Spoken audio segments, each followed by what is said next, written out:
If you've been curious about trying the new Xbox Game Pass on Quest 2 or Quest 3, you actually don't need an Xbox Game Pass membership to give it a try, because Fortnite is totally free on Quest and on Xbox Game Pass. You can just get that, download the app, and actually check it out. The only catches are you do have to sign up for a free Microsoft account, which is easy, and then you also have to be in one of the many regions that it's supported in. Although the list you can see here on screen is a pretty big list, including a lot of countries. And then the last thing, you also need some sort of a supported gamepad to play. So far, Xbox Game Pass doesn't let you use the Quest controllers, but you can use PS4 controllers, PS5 controllers, Xbox One controllers. There's a long list of controllers here, and even ones from non-Microsoft and Sony brands, including HyperX, Razer, SteelSeries, and other ones too. It's definitely something if you've been curious about. You can check it out, decide if you actually want to pay for that membership, and make sure you also check out the mixed reality feature that you can do on there, where you see the screen and then see your actual play space still around it.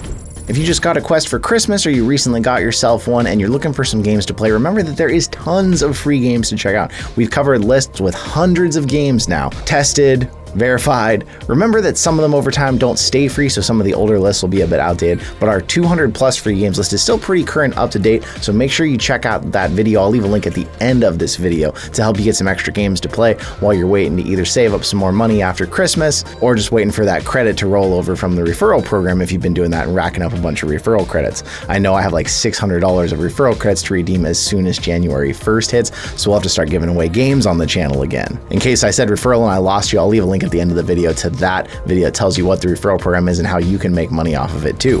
When the Quest 3 first launched, there was a limited number of games that actually utilized the horsepower it had under the hood, but we're starting to see more and more games getting those patches now. Games like Asgard's Wrath 2, Brink Traveler, which actually is a great example here where you really zoom in and you can see how it looks in the distance. In Death Unchained bumping up, and Real VR Fishing, one of the ones that looks like the most realistic because it uses actual pictures of real scenery around you, looking a lot better too. And then of course other big ones we've been waiting for are coming, like The Walking Dead is supposed to be getting that patch. Watch out for all those. Still, I do think if you're really looking for the best example, I usually show people Red Matter 2 as one of the best examples of what the Quest 3 can look like, but Real VR Fishing is a cool one because it's using real surroundings and it shows on here how much better it looks. Racket Club launched recently from Resolution Games, the maker of one of my favorite games, Demeo, and some channels have been taken to the streets to see how are people reacting to this game that actually play the real sports and don't do a lot of mixed reality. What do they think? Saw a new video from the Between Reality guys, Alex and Skiva, where they took to a real-life pickleball court to get a feel. Theirs at least looks like it was a bit more indoor and covered. We went out in the winter and got some people check it out too. Had fun getting their reactions. In case you missed that video, it was a lot of fun. One guy almost slipped and fell actually because it was kind of wet out, but I'll leave a link at the end of the video to that one as well if you want to check it out. It's fun to see people taking these out, seeing how people react to the mixed reality and how they feel. And so far this game, actually, I feel like people have given a really positive reception to what it's like, even for people who don't usually play VR or mixed reality. One thing that I love about VR is the scale that it can take you to, whether it makes you a giant or super tiny. And there's a new game out called Cookie Run: The Darkest Night Chapter 1, which lets you go into the world as a gingerbread cookie. This makes you 14 inches tall in the world, so you see everything around you is massive. The game is new and has a big focus on using VR type motion. It just dropped at the beginning of December, end of November, and so far it's got pretty good reception with about a 4.3 with 67 ratings, even at the price of $25, which is not cheap for a game like this. And that's surprising too, because this is from a series of mobile games actually, and the fact that they're utilizing the VR that well is impressive. Reviews saying a great experience for their favorite series. So fun. One of my favorite games, but with some people pointing out there is still some glitches in this new game. And then if we scroll down to the lowest reviews, people are saying it is a bit buggy still. It seems like the developers are working on it by their responses there, but it's something I'm definitely curious about because I love to see a different perspective of the world through VR. Although $25 is a high price, so if you've tried it, let me know in the comments what you think about it.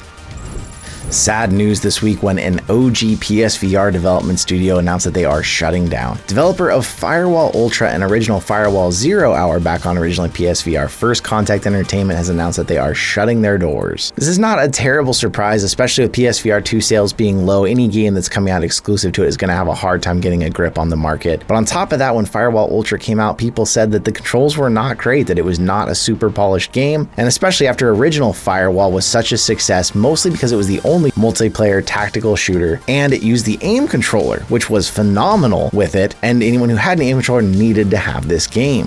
sad to see it happen, but especially as PSVR 2 sales have been down as we've been reporting, it does look like people are leaning towards wireless VR these days, especially Quest 2 at its low price point or the new Quest 3. But does it mean that Sony's investing less in these studios that are being exclusive to PSVR 2? I know I'm still waiting to hopefully see some sort of Farpoint 2, especially another Astrobot game on PSVR. Hopefully they don't give up on the PSVR 2 soon.